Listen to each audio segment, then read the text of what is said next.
If you're thinking about becoming an officer, it's a good career choice. Not only does it give you good additional skill sets, such as leadership training, which is very important. If you're like finance like myself, you're going to get accounting training, finance training. 10 years into my enlistment, I decided that I wanted to do more, play a bigger part in what the unit was doing. The officer corps, I was always kind of intrigued by it. I didn't know a lot about it.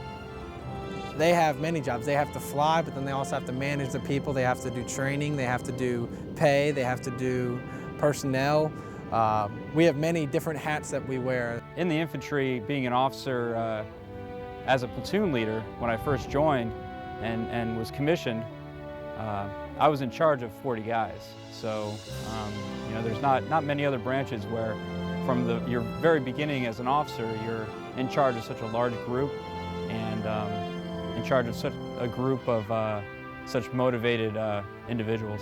People think like right now we're mobilizing and doing all these missions overseas in support of the war on terror. The other great thing about the Guard is, you're where your families are. So if there's a domestic crisis, a flood, an earthquake, it's not like you're just fighting wars. You're actually doing humanitarian missions. You're helping the poor. You're helping those who are in need of rescue. And you're doing it a lot of times in the areas you're from.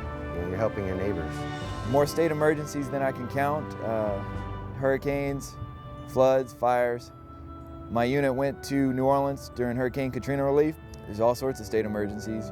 As an officer with MI, here at home station, I'm in charge of a team. I'm a team leader. So I'm in charge of 7 people and in charge of pretty much mentoring them, guiding them on the right career path, and helping them if they have any issues. In Iraq, when we made our first contact, everybody was looking at me for the answers. And that's something on the enlisted side that I always had somebody to go to, but out there, I was the go-to guy. I'm the one who comes up with the plan and for my unit and pretty much makes it happen on the weekends. Now doing that with 100 people that you don't see every day is pretty hard. I take my civilian job more seriously now and bring to it that same sort of military importance. The leadership training that I feel I've gained here really helps out a lot in work. Just being able to plan things out. I mean, the military has drilled into our heads, planning for every contingency. And so bringing those skills into the office, I feel that I'm more able to deal with things that might come up that are unexpected.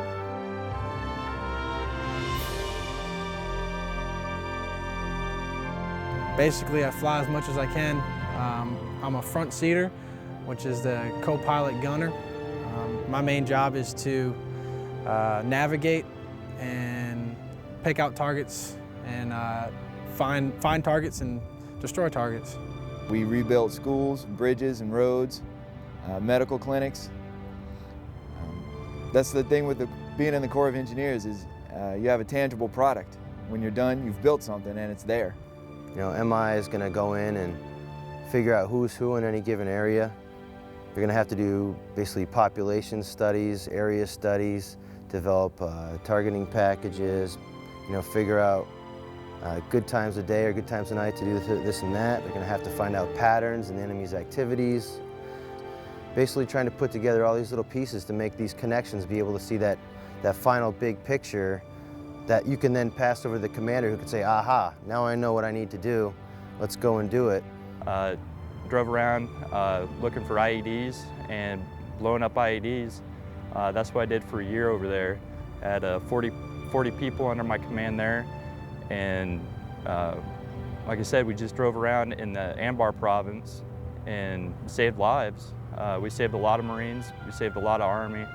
Engineering is obviously, as you need it around here. You need the infrastructure for the roads, for the Border Patrol, the fences, obviously, to protect our homeland from, whether it be terrorists or drug smugglers.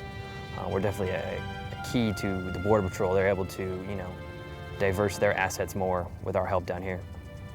Being a member of the National Guard and knowing that I'm serving my country also gives me a sense of pride and fulfillment that any civilian career could never give me. Just one day, I remember we were driving down one of the side roads in Iraq, and it just struck me that I'm on a combat patrol in Baghdad, and I have 4 Humvees with 4 heavily armed infantrymen in each Humvee. and at my disposal are all that equipment and weapons and everything.